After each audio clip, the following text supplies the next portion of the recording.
حضرت ابو هريره رضی الله تعالی عنہ روایت ته فرمایي چې نبی کریم صلی الله علیه وسلم فرمایلی چې کله تاسو خادم د خوراک شیز تیار کړي او د ترای وړي نو هغه هم تاسو ځان سره کینوي او پاغه باندې خوراک وکړي ځکه چې پاغه باندې د خوراک بوی وغیرہ لګېدلی او خولي شوی ستړی شوی د تاسو ځان سره کینوي خوراک پې وکړي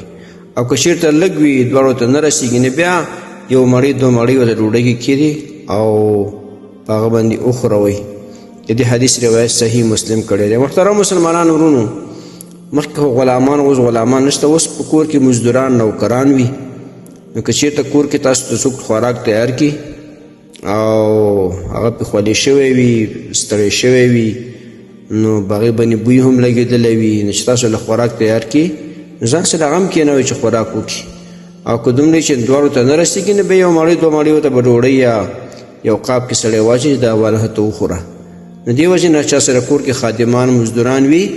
نو په هغو باندې خیال ساتئ چې کوم خوراک تاسو ته تیاروي کوم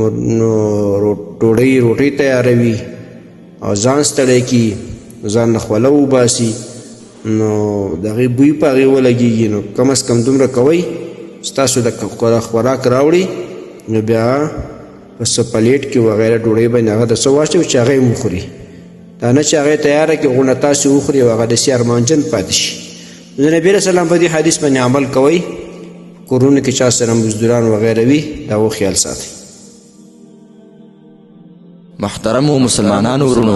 تاسو ته چې کوم روزانه د حدیث د مفهوم راځي نو د مهربانۍ او د ثواب له مخې نورو مسلمانانو ته لیږدوئ او شیر کوئ.